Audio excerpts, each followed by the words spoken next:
Huh. Oh, hey, what's up? You wanna watch a movie?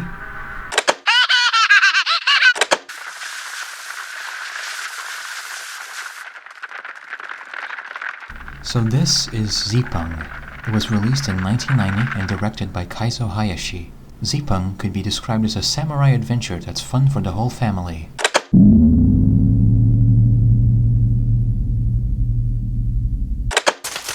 お前たち、ここが地獄の一丁目だってことが分かってないようだな。地獄の一丁目か。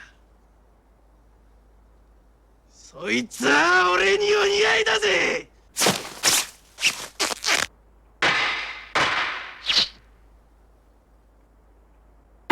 It's got a lovable rogue protagonist with a heart of gold, and has comic relief friends that end up saving the day at the end. よ、地獄極楽丸、日本一。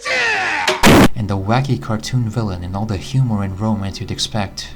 These are all technically accurate assessments, but they fail to account for how absurdly chaotic this movie is. It takes these familiar tropes and pushes them so far it almost becomes avant-garde. We open with the movie's protagonist, Jigoku Gokurakumaru, and his band of fellow outlaws being chased by bounty hunters. It's a 15-minute long action montage where Jigoku kills 500 people with 7 swords across 10 locations. This movie feels more like a video game than most modern games. The aggressive cartoon quirkiness exhibited by every character is also reminiscent of manga and anime. The opening sequence is full of mini-bosses, like the 2 nameless bad guys that speak in unison, and the French duelist that shows up out of nowhere and is somehow killed by bumping his hand, despite getting stabbed in the chest moments earlier. There are so many fights and locations and set pieces, all of them so energetic and creative and moving by quick enough to make your head spin. Jigoku asks his retainer Togizo to throw him one of his 7 blades, and it just flies to him from off-screen, even though logically speaking Togizo couldn't be anywhere near him. It's all incoherent video game logic like this, and it's incredibly fun. Our hero evades his pursuers and links back up with his crew, only to be discovered by Yuri the Pistol, a feisty gunslinger who later becomes Jigoku's love interest. Our crew has heard rumors of treasure buried in a cave nearby. They follow a map leading to it and uncover an ancient golden sword within the cave. The movie's title Zipeng is a reference to the medieval European pronunciation of Japan that dates back to the late 13th century. The earliest accounts of the country described it as an exotic land of wealth, covered in rare metals and dotted with imperial palaces built from solid gold. The myth of Zipeng has since become an enduring inspiration for lots of great Japanese art, and this movie is no exception. In this case, the sword stolen by Jigoku and friends actually serves as a portal to that promised golden land. Except it's not quite as prosperous as the legends made it seem. Yuri falls into said portal and finds herself in a dark and desolate kingdom that more resembles a gigantic cemetery. It's shrouded in fog and populated only by a fallen emperor and his undead soldiers. Another person falls in with her, a shinobi by the name of Hanzo who was tasked by the current shogunate to retrieve the golden sword. Hanzo is probably my favorite character. He doesn't speak once in the entire movie but is always lurking in the background somewhere. He's got an insane arsenal of different gadgets like a ninja camera and a ninja robot hook hand and a ninja grenade launcher. He breaks out of prison in Zipeng by tearing his stomach open and retrieving a secret ninja bone blade which he uses to break down the door. So yes, I think this movie's awesome. It's a loving marriage between super stylish kinetic filmmaking and the conventional adventure premise that keeps things from going off the rails. I imagine this is how old people feel about Star Wars or Ghostbusters or some other stupid thing. This is a movie that has blood and gore and a ritual sequence that looks straight out of fucking Tetsuo, but will still loudly exclaim that the real treasure was the friends we made along the way. How could you not love that?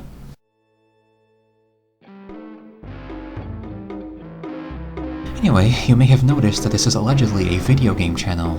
I am not a film reviewer. I love plenty of movies, Japanese ones of course, but it's just not my medium of choice. I tried using Letterboxd for about a year and it just made me wish everyone in the world would die. The reason I just showed you Zipeng and talked about it is because the film is closely tied to what I actually want to talk about today. That would be a game called Seven Blades, released in December of 2000 in Japan and in September 2001 for Europe. Seven Blades was conceived as a pseudo-sequel to Zipeng, with Hayashi brought on as a supervisor for the game and given top billing in the credits. It's a linear hack-and-slash and beat and shoot-'em-up that also has blockbuster cinematic ambitions, back when those words didn't mean something utterly shit. It's part of that Japanese Y2K mania where they just recently come to grips with the power of 3D graphics and all they could offer. So it's got tons of cutscenes, voice acting, and CGI. All of it every bit as varied and over the top as the film it's based on. 死に急ぐかお主俺様を誰だと思ってやがる天下の大賞金首地獄極楽丸様でいい Jigoku and Yuri are back and redesigned in full PS2 fighting game fashion. Both characters have their own campaigns, all with their own weapons, levels, bosses, and scenes. There's plenty of familiar 6th gen action-adventure elements here, but they barely scratch the surface of how absurdly chaotic this game is.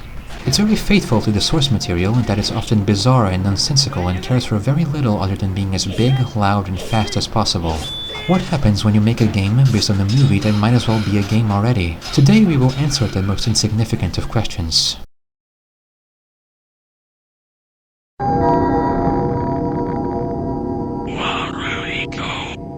When I call Seven Blades a pseudo-sequel to Z-Pung, it's because the game does take place after the movie, but takes very little from it, aside from the relationship between Jigoku and Yuri. Jigoku's crew have all been deleted, save for Togizo, who basically holds your inventory for you during gameplay. The game also uses the movie's motif of gold as a symbol of decay and destruction, but that's about it. Seven Blades has a completely self-contained story, and it's not necessary at all to have seen Z-Pung beforehand, but I think it's important to do if you really want to appreciate what the game is doing. We begin by observing this fleet of ridiculous shuriken airships as they surround an artificial island and bomb the shit out of it. Leading the ninja airstrike is none other than my man Hanzo, who returns from Z-Pung in the same nebulous antagonist role from before. Things go badly once a huge golden dragon emerges from nearby waters and begins shooting down the airships one by one. Hanzo does the sensible thing and skydives into its mouth to fire a cannon at point-blank range. This seems to do nothing at all as the dragon blasts him away along with the last of the ships. Hanzo wakes up in some distant beach, completely unharmed of course, and watches over the burning island next to the washed-up corpses of his comrades. Another successful mission. We pick our character of choice in this wonderful screen, and then head into the tutorial. Strangely, the main characters are the ones giving you instructions and explaining everything while quipping at you. 弱っちいおめえらに戦い方ってやつをこれが俺の体力だなくなるとさすがの俺様でもおしまいだ I can't recall any other games that do this. Pressing circle attacks with your current weapon, while triangle does a variety of unarmed attacks depending on what direction you tilt the stick towards. There's a kick for breaking enemy defense, a running tackle that knocks enemies down, an uppercut that launches people into the air, and a headbutt that briefly stuns enemies. Circle and triangle together perform a special attack which is unique per weapon and drains the meter under your health. For example, the basic katana can do a forward thrust attack, while our second sword can be thrown like a boomerang. We learn some more basic controls, and then it's off to the first level.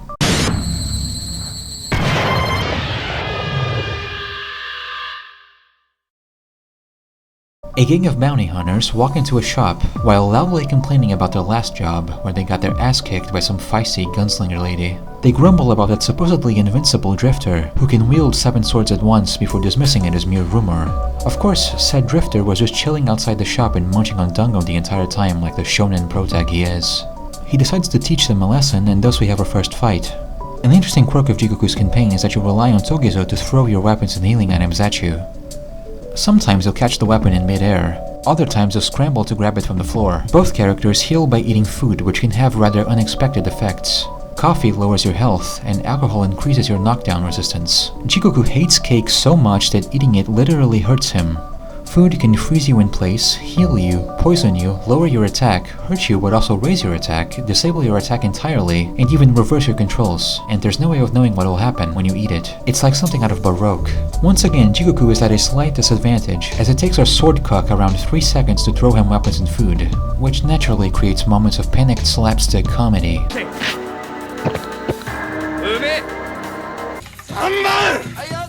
Wow, what a fateful adaptation.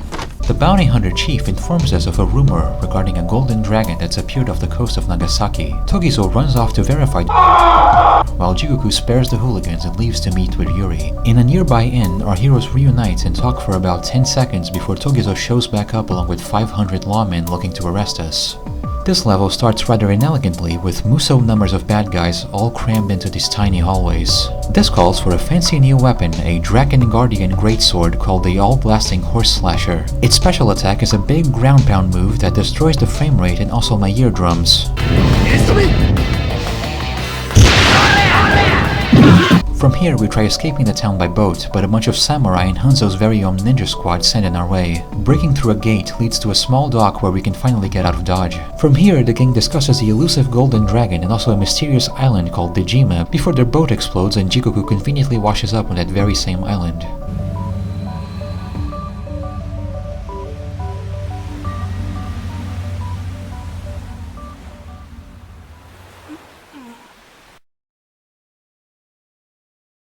I wouldn't realize this until after I'd finished the game, but Dejima was actually a real place.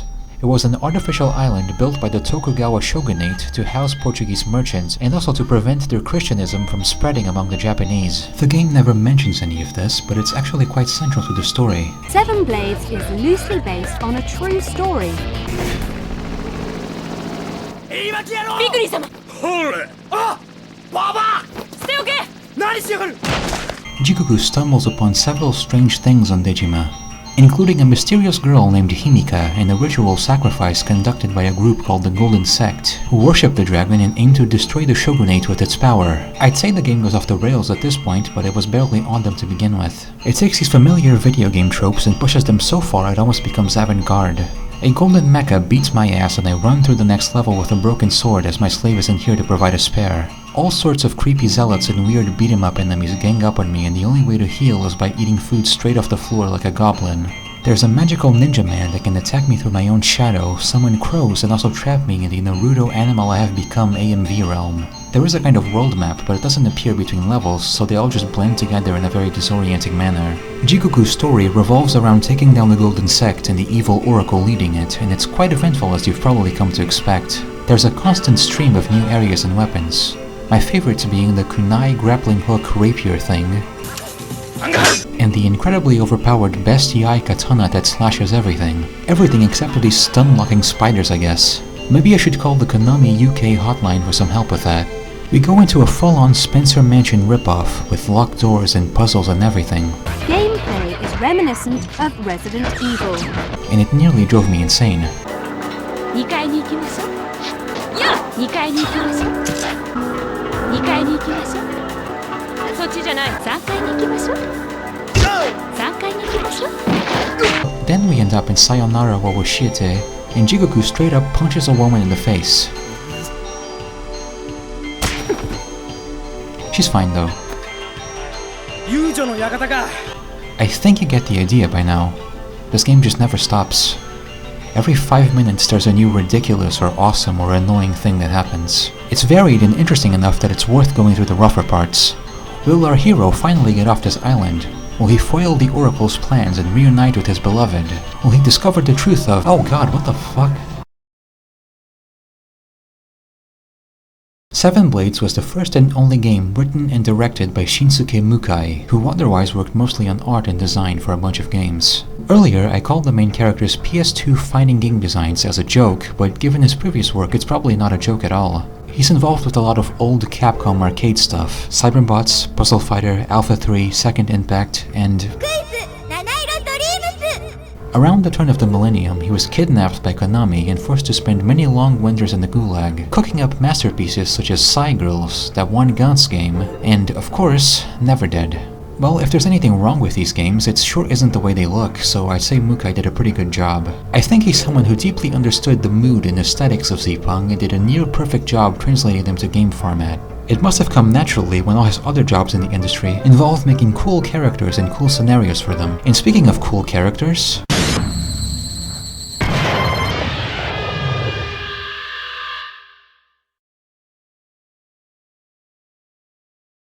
let's take a look at Yuri the Pistol's campaign.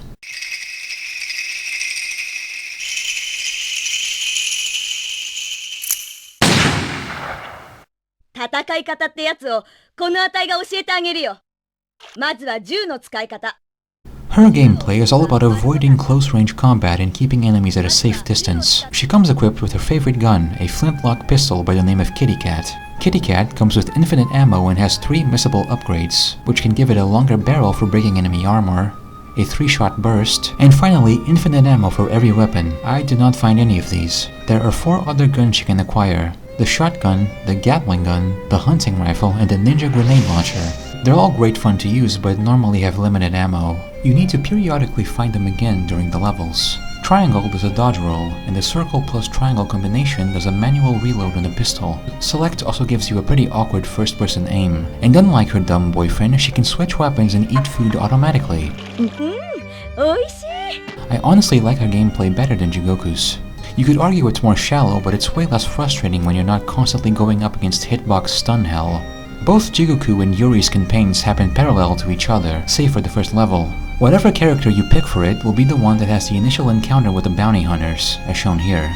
Once you get to the island though, their paths diverge in a pretty major way. Again, this is a 3-hour-long action game from 2000. It would have been perfectly fine and even expected of them to just swap the characters and have them go to the same levels, but that's not the case at all. Not only are both campaigns shockingly different, they also intersect in fairly clever ways. Yuri wakes up strapped to a table and is menaced by an undead member of the Golden Sect, who is just about to cut her up with a cleaver before getting killed by none other than the bounty hunter gang from the very first level. Somehow they also made their way to Dejima just in time to save Yuri from certain death. Yes, these throwaway jobbers from your tutorial fight actually become your ride-or-die allies through most of Yuri's campaign.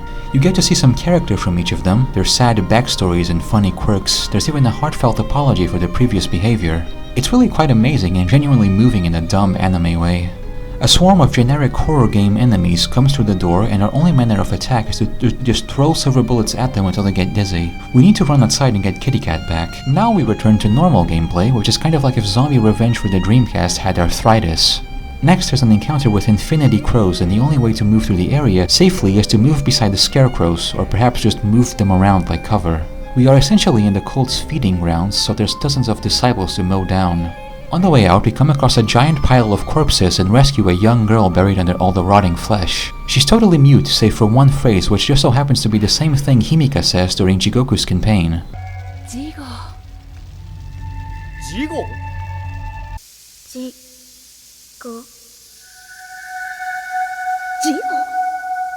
Mysterious indeed.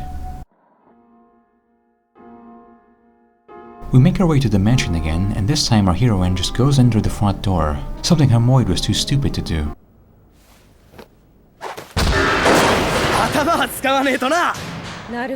Yuri's time in the mansion is only slightly less annoying than Jigoku's. I'm weaponless again and surrounded by gaijin with swords and rifles, and I can't even drink the pain away.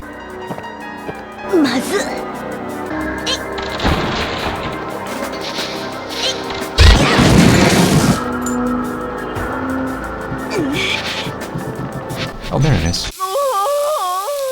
A lot of stupid shit happens, but eventually we find ourselves in a bizarre ballroom talking with a very fat, balding Portuguese man. He explains that all Christian foreigners on the island have renounced their faith in the Lord and joined the Golden Sect in order to get revenge on the shogunate for owning them too hard.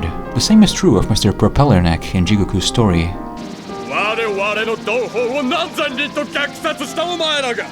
I love how they take real historical events and turn them into these comical manga villain backstories. Yuri's campaign dives much deeper into the game's central characters and their stories, some of whom you almost never see in Jigoku's game. Most of this game's appeal lies in the surprising turns it takes, so I'd be kind of an asshole if I just laid out an entire walkthrough here. There are two more things I'd like to bring up though. Firstly, a 2 vs 2 boss fight where our protagonists team up. In Jigoku's campaign, you're just slashing away at them like usual. But in Yuri's campaign, the game suddenly becomes an FPS as you shoot to stun and chip away at the bosses in a support role. The game is full of neat stuff like this. The other is this amazing discovery I made after finishing the game. If you load your completed save, you'll get to freely choose between the levels of whatever character you picked. The catch being you can press the trigger buttons to switch to just about every character model in the entire game. You can jump around as a demonic Mahjong tile, which is also the only thing it can do. You can play as Hanzo, who has a shockingly in-depth moveset. He's super fast, has a giant shuriken he can throw as a boomerang, and even makes use of his iconic ninja robot hook hand from the film. As the only Hanzo head currently alive right now, I feel very grateful for this. You can be a stick, you can be every enemy and every boss, and I can finally live out my dream of being a creepy fat guy that speaks Portuguese. You can press a button to make the demon tile frown. You can press buttons to make this guy dance and fall over. We're on some Tobal 2 level shit, and it's incredible. Seven Blades always goes the extra mile, no matter how bizarre and game-breaking.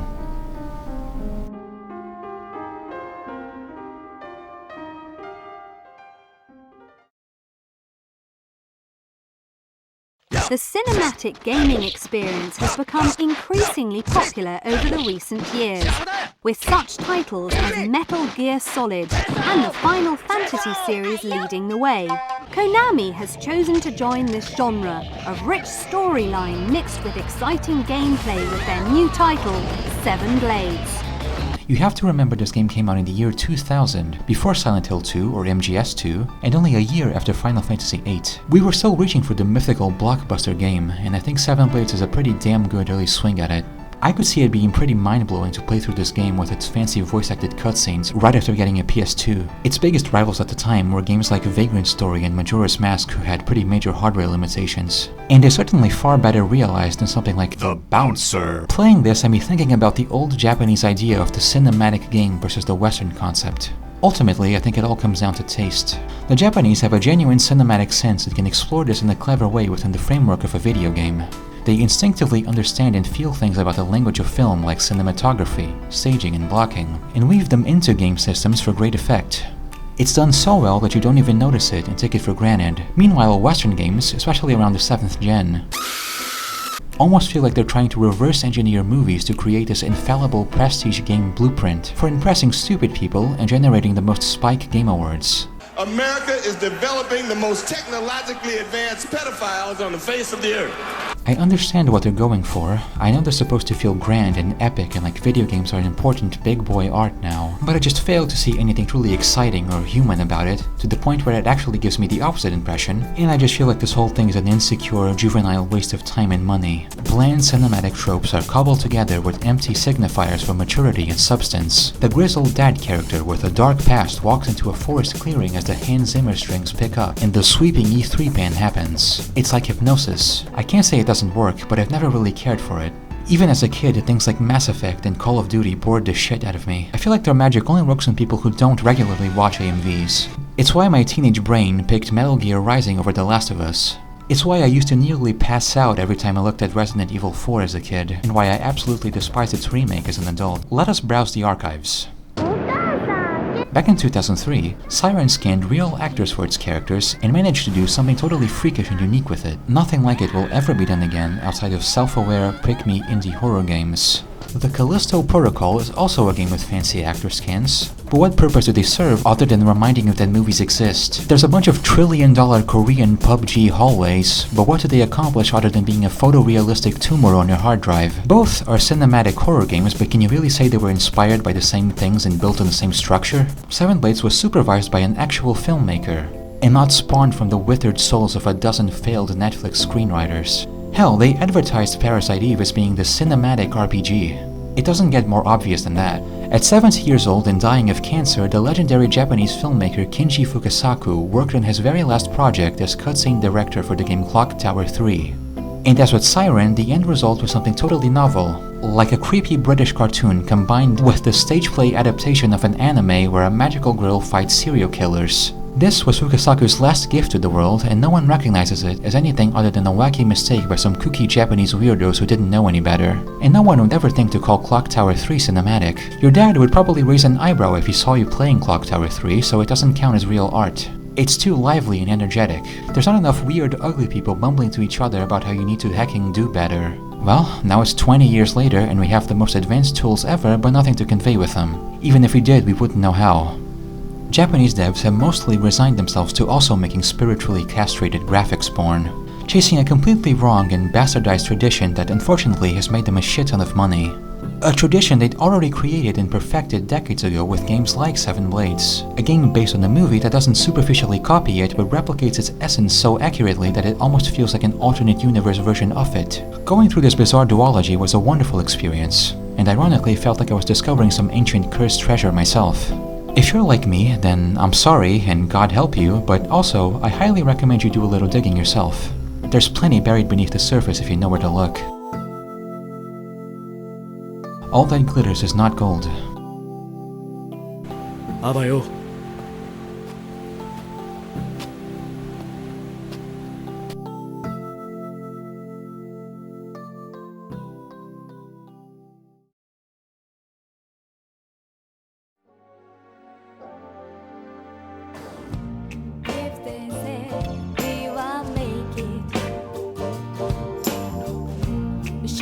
and white.